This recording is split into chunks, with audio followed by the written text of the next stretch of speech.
ಇವತ್ತಿನ ಸಂಸ್ಕಾರದಲ್ಲಿ ಪ್ರತಿನಿತ್ಯ ಪ್ರತಿಯೊಬ್ಬ ಮನುಷ್ಯ ಬಹಳಷ್ಟು ಮಾಡ್ತಕ್ಕಂಥ ವಿಚಾರಗಳಿರಬೇಕು.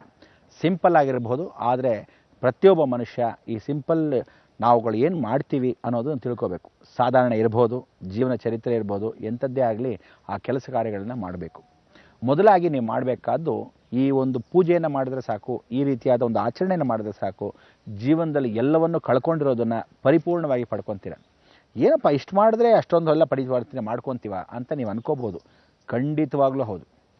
ಅದಕ್ಕೆ ನೀವೆಲ್ಲ ಮಾಡಬೇಕಾದ್ದೇನು ಅಂದರೆ ಗೋನ ಪೂಜೆ ಮಾಡ್ತಕ್ಕಂಥ ವಿಧಾನಗಳನ್ನು ಭಾಳ ಚೆನ್ನಾಗಿ ಪ್ರತಿ ಸೋಮವಾರ ಗುರುವಾರ ಪೂಜೆಗಳನ್ನು ಮಾಡಬೇಕು. ಯಾವ ಕಾಲಕ್ಕೂ ಎಂಥ ಚರ್ಮವ್ಯಾಧಿ ಇರಲಿ, ತಾತ ಮುತ್ತಾತನ ಕಾಲದಿಂದ ಅವರ ಕಾರ್ಯಗಳು ಸರಿಯಾಗಿ ನಡೀದೇ ಇರಲಿ, ಪಿತೃದೋಷಗಳ ಪರಿಹಾರ ಮಾಡದೇ ಇರಲಿ, ಇಂಥದ್ದೆಲ್ಲ ಗೋದ ಪರಿಪೂರ್ಣವಾಗಿ ಮಾಡ್ಕೋಬೇಕು. ಆಮೇಲೆ ಇನ್ನೊಂದು ಜಾತಕಗಳನ್ನ ತಿಳ್ಕೊಳ್ಳಿ. ಅಕಸ್ಮಾತ್ ತಂದೆ ತಾಯಿಂದರು ಹೊರಟೋಗಿ ಎಷ್ಟೋ ವರ್ಷಗಳ ಕಾಲದಲ್ಲಿ ನೀವು ನಿಮ್ಮ ಪಿತೃ ಕಾರ್ಯಗಳನ್ನು ಮಾಡಿಲ್ಲ, ಮರ್ತು ಹೋಗಿರ್ತೀರ, ಅಥವಾ ಯಾರೋ ತಾತ ಮುತ್ತಾತ ಡೇಟ್ಗಳು ಕೊಟ್ಟಿಲ್ಲ, ಅದು ನಿಮಗೆ ಗೊತ್ತಾಗಿರಲ್ಲ, ಅಥವಾ ವಂಶ ಪಾರಂಪರ್ಯವಾಗಿ ನೀವು ಬೆಳೆದಿರೋದೇ ಹೀಗೆ, ಅದನ್ನೆಲ್ಲ ನಾನು ಆಚರಣೆ ಮಾಡಿಲ್ಲ, ಮೊದಲೇ ನಾನು ಮನೆಯಿಂದ ಆಚೆ ಬಂದುಬಿಟ್ಟಿದ್ದೀನಿ, ನನ್ನ ಕುಟುಂಬ ಆಯಿತು ನಾನಾಯಿತು ಅನ್ನೋ ಥರ ಇದ್ದೀನಿ, ಇದನ್ನೆಲ್ಲ ಮಾಡಿಲ್ಲ ಅಂತ ಹಳೆ ಕಾಲದಲ್ಲಿ ಇದ್ದರೆ ಅದನ್ನೆಲ್ಲ ಪರಿತಪಿಸ್ಕೊಂಡು ಪರಿಪೂರ್ಣವಾಗಿ ಈಗ ಹೊಸದಾಗಿ ನೂತನ ಸಂವತ್ಸರದಿಂದ ನೂತನವಾಗಿ ನೀವುಗಳ ಆಚರಣೆಯನ್ನು ಪ್ರಾರಂಭ ಮಾಡ್ಕೋಬೇಕು. ಅದನ್ನು ಹೇಗೆ ಅಂದರೆ ಮಾಡಿರ್ತಕ್ಕಂಥ ವಿಚಾರಗಳನ್ನು ಮಾಡಿದ್ದುಣ್ಣೋ ಮಾರಾಯ ಅಂತ ನೀವುಗಳು ಆ ಕರ್ಮಗಳನ್ನು ಕಟ್ಕೊಳ್ಳೋ ಬದಲು ಅದನ್ನೆಲ್ಲ ಪರಿಷ್ಕಾರ ಮಾಡ್ಕೊಳ್ಳೋಕ್ಕೆ ಸಾಧಾರಣವಾಗಿ ಹೇಳ್ತೀನಿ. ಪ್ರತಿ ಸೋಮವಾರ ಪ್ರತಿ ಗುರುವಾರ ಯಾವುದೇ ಒಂದು ಹಸುಗಿರಲಿ, ಮನೆ ಹತ್ತಿರ ಇರಲಿ, ಹುಡುಕೊಂಡು ಹೋಗಾದರೂ 2 ಬಾಳೆಹಣ್ಣನ್ನು ತಿನ್ನಿಸ್ಬೇಕು. ಮನೆ ಯಜಮಾನ ಆದರೂ ಸರಿ, ಮನೆ ಕುಟುಂಬದ ಗೃಹಿಣಿ ಆದರೂ ಸರಿ, ಆ 2 ಬಾಳೆಗಳನ್ನು ಲಕ್ಷ್ಮೀನಾರಾಯಣ, ಪಾರ್ವತಿ ಪರಮೇಶ್ವರ, ಗೌರಿ ಸರಸ್ವತಿ ಅನ್ನೋ ರೀತಿಯಲ್ಲಿ ನೀವು ಅದನ್ನು ತಿನ್ನಿಸ್ಕೋಬೇಕು. ದ್ವಿಕಲತ್ರ ಯೋಗವನ್ನು ಪರಿವರ್ತನೆ ಆಗುತ್ತೆ 2 ಬಾಳೆಹಣ್ಣು. ಅದಕ್ಕೋಸ್ಕರ ಆ ಬಾಳೆಹಣ್ಣು ಬರ್ತಕ್ಕಂಥದ್ದು ಅರಳಿ ಮರದಲ್ಲ, ವಿಶೇಷವಾಗಿ ಬಾಳೆ ಮರದಲ್ಲಿ. ಈ ಅರಳಿ ಮರದಲ್ಲಿ ಯಾವ ಕಾಲಕ್ಕೂ ಗುರು ವಾಸವಾಗಿರ್ತಾನೋ ಬಾಳೆ ಮರದಲ್ಲೂ ಗುರು ವಾಸವಾಗಿರ್ತಾನೆ. ಯಾವಾಗ ಅಂದರೆ ಲಕ್ಷ್ಮೀನಾರಾಯಣ ಸ್ವರೂಪದಲ್ಲಿ ನಾವು ಕೂತಿರ್ತೀವಿ. ಅಂದರೆ ಯಾವತ್ತಾದರೂ ಅರ್ಶಿನ ಕುಂಕುಮ ಕೊಟ್ಟಾಗ 1 ಬಾಳೆಹಣ್ಣು ಯಾರೋ ಕೊಡಲ್ಲ, 2 ಬಾಳೆಹಣ್ಣು ಕೊಡ್ತಾರೆ. ವೀಳ್ಯದೆಲೆ ಸಮೇತವಾಗಿ ಕೊಡ್ತೀವಿ. ಯಾಕೆ ಅಂದರೆ ಲಕ್ಷ್ಮೀ ಕೃಪಾ ಕಟಾಕ್ಷಂ ಪಾನಕಂಭೂಷಿತಾ ಅಂತ ಆ ಪಾನಕ ಸಮೇತವಾಗಿ ಕೊಟ್ಟಾಗ ಲಕ್ಷ್ಮೀನಾರಾಯಣ ಸ್ವತಃ ಕಮಲದ ಹೂ ಮೇಲೆ ಹೇಗೆ ಕೂತ್ಕೊಂಡು ಹೋಗ್ತಾ ಇದ್ದೀವೋ ಆ ವಿಶೇಷವಾಗಿರ್ತಕ್ಕಂಥ ತಾವರೆ ಹೂ ಮೇಲೆ ಕೂತ್ಕೊಂಡು ಹೋಗೋಷ್ಟು ಫಲ ಸಿಗುತ್ತೆ. ಲಕ್ಷ್ಮೀನಾರಾಯಣ ಹೃದಯ ಕಳಮ ಸ್ತೋತ್ರವನ್ನು ಏನು ಓದ್ಕೊತೀರಾ ಅಷ್ಟು ಚೆನ್ನಾಗಿ ಸಿಗುತ್ತೆ ಅಂತ ಹೇಳ್ತೀವಿ. ಆ 2 ಬಾಳೆಹಣ್ಣು ತಿನ್ನಿಸಿದಾಗ ನಿಮ್ಮ ಗಂಡ ಹೆಂಡತಿ ಬಾಂಧವ್ಯ ಅಷ್ಟೇ ಚೆನ್ನಾಗಿರುತ್ತೆ, ಒಳ್ಳೆ ಸುಖ ಜೀವನ ನಡೆಯುತ್ತೆ, ಮನೆಯಲ್ಲಿ ಯಾವುದೇ ಕಲಹ ಕಲತ್ರಗಳನ್ನು ನಡೆಯೋದಿಲ್ಲ.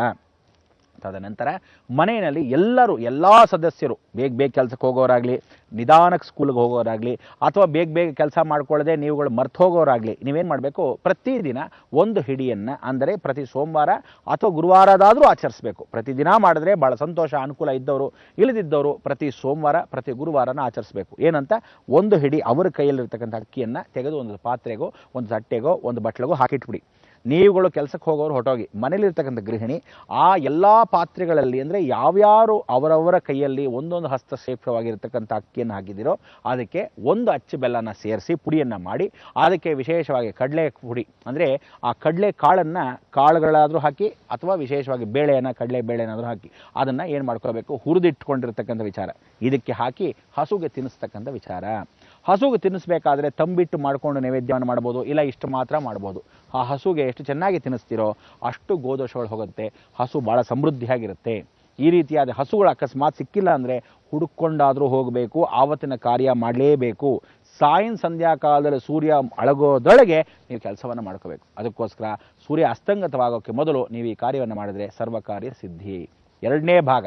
ತದನಂತರ ಹೊರಭಾಗದಲ್ಲಿ ಬರಬೇಕು. ಪ್ರಾರ್ಥನೆಯನ್ನು ಮಾಡಿಕೊಂಡಾಗ ಅರ್ಶಿನ ಕುಂಕುಮವನ್ನು ಸಾಯಂಕಾಲ ಹೊಸಲ್ಗಿಟ್ಟಾಗ, ಅಕಸ್ಮಾತ್ ಹಸುಗಳನ್ನು ಸಾಕಿರ್ತಕ್ಕಂಥವ್ರು ಅಕ್ಕಪಕ್ಕದಲ್ಲಿದ್ದರೆ ಆ ಹಸಿ ಹಾಲನ್ನು ತಂದು ತುಳಸಿ ಭಾಗದಲ್ಲಿ ಇಟ್ಟು ಪ್ರಾರ್ಥನೆಯನ್ನು ಮಾಡ್ಕೋಬೇಕು. ಇದನ್ನು ನಿಮ್ಮ ಮನೆಯಲ್ಲಿರ್ತಕ್ಕಂಥ ಮಕ್ಕಳಿಗೆ, ಅಂದರೆ ಯಾರಿಗೆ ಮಾಯಿ ಮಾತು ತೊದಲುತ್ತೆ, ಅಥವಾ ಯಾವ ಕಾಲಕ್ಕೂ ಬಾಯಿ ಮಾತು ಸರಿಯಾಗಿ ಬರಲ್ಲ, ಅಥವಾ ಯಾವ ಕಾಲಕ್ಕೂ ಕೆಟ್ಟ ಅಶ್ಲೀಷವಾಗಿರ್ತಕ್ಕಂಥ ಬಾಯಿ ಮಾತುಗಳನ್ನು ಬರುತ್ತೆ, ಅಥವಾ ಮಂದವಾಗಿರ್ತಕ್ಕಂಥದ್ದು, ಅಕಸ್ಮಾತ್ ಮಾತಾಡಬೇಕಾದ್ರೆ ನತ್ತಿ ಬರುತ್ತೆ, ಇಂಥವ್ರಿಗೆಲ್ಲ ಪರಿಪೂರ್ಣವಾಗಿ ಸಂಗೀತ ಅಭ್ಯಾಸ ಇದ್ದು ಸಂಗೀತ ಸರಿಯಾಗಿ ಹೇಳಬೇಕು ಅನ್ನೋಕ್ಕೆ ಆಗಲ್ಲ, ಗಂಟಲು ಭಾಗದ ತೊಂದರೆಗಳಿದ್ದ ಪಕ್ಷದಲ್ಲಿ, ಅಥವಾ ಮೊದಲು ಚೆನ್ನಾಗಿತ್ತು ಈಗ ತೊಂದರೆ ಆಗಿದ್ದ ಪಕ್ಷದಲ್ಲಿ ಈ ಗಂಟಲು ಮತ್ತು ವಾಕ್ಚಾತುರ್ಯತೆ ಎರಡಕ್ಕೂ ಸಂಬಂಧವಾಗಿರ್ತಕ್ಕಂಥದ್ದು ಸಾಯಂಕಾಲ ಹಸಿನ ಹಾಲು ತಂದು ತುಳಸಿ ಮುಂದೆ ಇಟ್ಟು ನೈವೇದ್ಯವನ್ನು ಮಾಡಿ ಇದನ್ನು ಪರಿಪೂರ್ಣವಾಗಿ ಅವರಿಗೆ ಕೊಟ್ಟಾಗ ಆ ಹಸು ಕೊನೆವೇಸ್ತವಾಗಿ ನೀವು ಕೊಡಬೇಕಾದ್ದೇನು ಅಂದರೆ ಹಸುವಿನ ಬಾಲದಲ್ಲಿ ಇರತಕ್ಕಂಥ ವಿಶೇಷವಾಗಿ ಆ ಕುಚ್ಚಿರುತ್ತಲ್ಲ, ಆ ಕುಚ್ಚಿ ಹಾಲಲ್ಲಿ ಅದ್ದಬೇಕು.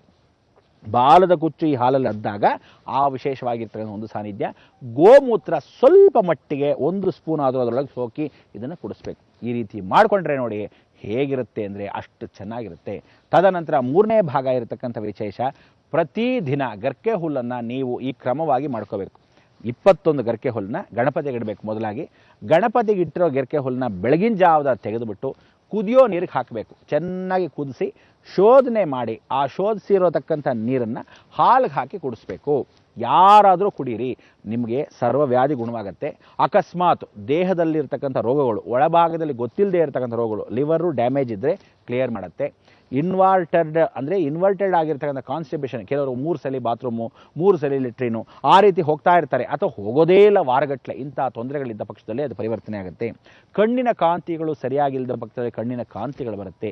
ಇಷ್ಟೆಲ್ಲ ಒಂದು ಔಪಾಸನೆ ಯಾರಿಂದ ಬರುತ್ತೆ? ಆ ಹುಲ್ಲಿಂದ. ಆದರೆ ಈ ಹುಲ್ಲು, ಗರ್ಕೆ ಹುಲ್ಲನ್ನು ನೀವು ಏನು ಮಾಡಬೇಕು, 21 ಗರ್ಕೆ ಹುಲ್ಲು ಗಣಪತಿಗೆ ಇಡೋ ಸಮಯದಲ್ಲಿ ಸಾಯಂಕಾಲ ಆದರೂ ಸರಿ, ಬೆಳಗ್ಗೆ ಆದರೂ ಸರಿ ಗಣಪತಿಗೆ ಇಡ್ಬೋದು. ಆದರೆ ಇಡಬೇಕಾದ್ದು ಬುಧವಾರದ ದಿವಸ ಮಾತ್ರ.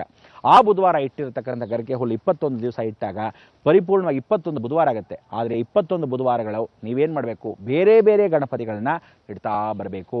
ಅಂದರೆ ನಿಮ್ಮನೇಲಿ ಇರ್ತಕ್ಕಂಥ ಗಣಪತಿ ಇವತ್ತು ಇಟ್ರಿ, ನಾಳೆ ಬೇರೆ ಇರತಕ್ಕಂಥ ದೇವಸ್ಥಾನ ಗಣಪತಿ ಇರಬೇಕು, ಆ ಗರ್ಕೆ ಹುಲ್ಲು ತರಬೇಕು. ಈ ರೀತಿಯಾದ ಒಂದು ಸಂಕರಣೆ. ಮನೆಯಲ್ಲಿ ಹಸುವನ್ನು ಸಾಕೊಂಡಿದ್ರೆ ಮೂಗುದಾರ ಏನಾದರೂ ಇದ್ದರೆ ಆ ಮೂಗುದಾರ ಅಂದರೆ ಮುರಿದೋಗಿರೋ ಮೂಗುದಾರ ಬಾಗಿಲ ಹಿಂಬದಿಯಲ್ಲಿ ಕಟ್ಕೋಬೇಕು. ಮನೆಯ ಬಾಗಿಲ ಹಿಂಬದಿಯಲ್ಲಿ.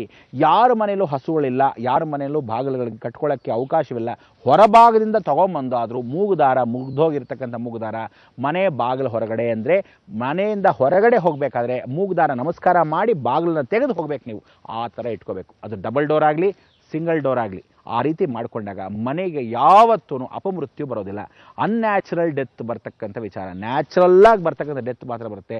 ಅನ್ಯಾಚುರಲ್ ಡೆತ್ಗೆ ಪ್ರವೇಶವೇ ಮಾಡ್ಕೊಳ್ಳಲ್ಲ. ಅಂಥ ಒಂದು ಮೂಗುದಾರ ಹಸುವಿನ ಮುಖಾಂತರವಾಗಿ ಬಹಳ ವಿಶೇಷವಾಗಿರ್ತಕ್ಕಂಥ ಒಂದು ಸಂಗತಿ. ಹಸುವಿನಲ್ಲಿ ನಾವುಗಳು ಪ್ರಾರ್ಥನೆ ಮಾಡ್ಕೋಬೇಕಾದ್ರೆ, ಯಾರಾದರೂ ನಿಮಗೆ ಅಕಸ್ಮಾತು ತಲೆಯ ಭಾಗದಲ್ಲಿ ಬ್ರೈನ್ ಟ್ಯೂಮರ್, ಬ್ರೈನ್ ಕ್ಯಾನ್ಸರ್, ಬ್ರೈನಿಗೆ ಸಂಬಂಧಪಟ್ಟಿರೋದು ಯಾವುದೇ ಇರಲಿ, ನೀವೇನು ಮಾಡಬೇಕು ಅಂದರೆ ಹಸುವಿನ ಕಾಲಿಗೆ ನಮಸ್ಕಾರವನ್ನು ಮಾಡೋಕ್ಕೆ ಅರಿಶಿನ ಕುಂಕುಮ ಹಚ್ಚಿ ಹಸು ಕಾಲನ್ನು ಚೆನ್ನಾಗಿ ಉಜ್ಜಿ ತೊಳಿಬೇಕು. ಹಸುವಿನ ಎಷ್ಟು ಚೆನ್ನಾಗಿ ಉಜ್ಜಿ ತೊಳಿತಿರೋ ನಿಮ್ಮ ಹಸ್ತಗಳ ಮುಖಾಂತರವಾಗಿ ಹಸುವಿಗೆ ಕಾಲಲ್ಲಿ ಯಾವತ್ತು ಯಾರು ವಾಸವಾಗಿರ್ತಾರೆ, ಅಶ್ವಿನಿ ದೇವತೆಗಳು ಅಂತೀವಿ.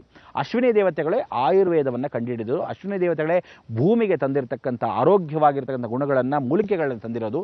ಗಿಡಮೂಲಿಕೆಗಳು ಅಷ್ಟೂ ಕೊಟ್ಟಿರತಕ್ಕಂಥದ್ದು ಅಶ್ವಿನಿ ದೇವತೆಗಳು. ಅದಕ್ಕೆ ಅಶ್ವಿನಿ ದೇವತಾ ಸರ್ವದಾ ಸಿದ್ಧಿ ಅಂತಿರ್ತಾರೆ. ಅದನ್ನು ಎಲ್ಲಿ ವಾಸವಾಗಿದೆ? ಆ ಕಾಲು ಪಾದಗಳಲ್ಲಿ. ನೀವು ಎಷ್ಟು ಉಜ್ಜುತ್ತಾ ಇರ್ತೀರೋ ನಿಮ್ಮ ದೇಹದಲ್ಲಿ ಇನ್ಫ್ರಾರೆಡ್ ರೇಸ್, ಇನ್ಫ್ರಾವೈಲೆಟ್ ರೇಸ್, ಈ ಎರಡೂ ಭಾಗದಲ್ಲಿರ್ತಕ್ಕಂಥ ದಡಗಳು, ಅಂದರೆ ಕೈ ದಡಗಳಿರುತ್ತಲ್ಲ, ಅದು ಎಷ್ಟು ಉಜ್ಜುತ್ತಾ ಇರ್ತಾರೆ ಬ್ರೈನ್ಗೆ ಎಫೆಕ್ಟ್ ಆಗುತ್ತೆ. ಆ ಎಫೆಕ್ಷನ್ನು ಎಲ್ಲಿ ಅಂದರೆ ಹಸು ಕಾಲು ಉಜ್ಜಿದಾಗ ಮಾತ್ರ ಸಿಗುತ್ತೆ, ನೆಲದ ಮೇಲೆ ಉಜ್ಜಿದ್ರೆ ಆಗಲ್ಲ. ಆ ರೀತಿ ಉಜ್ಜಿದಾಗ ಇದು ಅಶ್ವಿನಿ ದೇವತೆಗಳು ಒಳ ಪ್ರವೇಶ ಮಾಡಿಕೊಂಡಾಗ ನೀವು ಆ ಕಾಲು ತೊಳಗೆ ನಮಸ್ಕಾರ ಮಾಡಿದಾಗ ನಿಮಗೇ ಗೊತ್ತಿಲ್ಲದೆ ಸೈಂಟಿಫಿಕಲ್ ಆಗಿ, ವೇದಿಕ್ ಆಗಿ ಎರಡೂ ನಡೆಯುತ್ತೆ. ಇದೆಲ್ಲ ಹೇಳ್ತಾರೆ. ವೇದಿಕ ಉಪಚಾರಗಳನ್ನು ನಡೀತಕ್ಕಂಥ ವಿಚಾರಗಳು, ಆಯುರ್ವೇದದಲ್ಲಿ ನಡೀತಕ್ಕಂಥ ವಿಚಾರಗಳು, ಗೋ ಸಂರಕ್ಷಣೆ ಮಾಡ್ತಕ್ಕಂಥ ವಿಚಾರಗಳು, ಗುರು ಪೂಜೆ ಮಾಡ್ತಕ್ಕಂಥ ವಿಚಾರಗಳು ಎಲ್ಲವೂ ಒಂದೇ. ಆದರೆ ಸಂಕ್ಷಿಪ್ತವಾಗಿ ಮಾಡ್ಕೊಳ್ತಕ್ಕಂಥ ವಿಧಾನ ನಾವುಗಳು ಮಾಡ್ಕೋಬೇಕು. ಅದಕ್ಕೆ ನೀವೇನು ಮಾಡ್ಕೋಬೇಕು? ಇಷ್ಟೆಲ್ಲ ಕಾರ್ಯಕ್ರಮದ ಮುಖಾಂತರವಾಗಿ ಪರಿವರ್ತನೆ ಮಾಡ್ಕೊತಾ ಇರಬೇಕು. ಪ್ರತಿಯೊಂದು ಜಿಲ್ಲೆಗೂ ಕಾಲಿಡ್ತಾ ಧರ್ಮ ಚೈತನ್ಯ ಯಾತ್ರೆ ಮುಖಾಂತರವಾಗಿ ಹೋಗ್ತಾ ಇರತಕ್ಕಂಥ ಈ ಒಂದು ಕಾಲದಲ್ಲಿ ತಾವೆಲ್ಲ ದೀಪಗಳನ್ನು ಬೆಳಗಿ ಲೋಕಕ್ಕೆ ಚಿಂತನೆಯನ್ನು ಮಾಡ್ತಾ ಇರತಕ್ಕಂಥ ಧರ್ಮವನ್ನು ಉಳಿಸೋಕ್ಕೆ ತಾವೆಲ್ಲ ಪ್ರಯತ್ನ ಪಡಬೇಕು. ಸನಾತನ ಧರ್ಮದ ಮೌಲ್ಯಗಳಲ್ಲಿ ಎಲ್ಲ ಗುರುಗಳನ್ನು ಗೌರವಿಸಿ, ವಿಶೇಷವಾಗಿರ್ತಕ್ಕಂಥ ಬ್ರಹ್ಮಾನಂದ ಸರಸ್ವತಿಗಳು, ಸಾಕ್ಷಾತ್ ಸಚ್ಚಿದಾನಂದ ಸರಸ್ವತಿಗಳು, ದತ್ತಾತ್ರೇಯ ಉಪಾಸಕರು, ರಾಘವೇಂದ್ರ ಸ್ವಾಮಿಗಳು, ಶಿರ್ಡಿ ಸಾಯಿಬಾಬಾ, ದಕ್ಷಿಣಾಮೂರ್ತಿ, ಇದನ್ನೆಲ್ಲ ಗುರುವಂದನೆ ಸ್ಮರಣೆ ಮಾಡ್ಕೊತ ನಾವುಗಳು ಯಾತ್ರೆಯಲ್ಲಿ ಪರಿಪಾಲನೆ ಮಾಡಿಕೊಂಡು ಲೋಕಚಿಂತನೆಯನ್ನು ಮಾಡೋಕ್ಕೆ, ಲೋಕವೆಲ್ಲ ರಕ್ಷಣೆ ಮಾಡೋಕ್ಕೆ ಏನು ಹೇಳಬೇಕು? ಲೋಕ ಸಮಸ್ತ ಸುಖಿನೋ ಭವಂತು, ಸನ್ಮಂಗಳಾನಿ ಭವಂತು.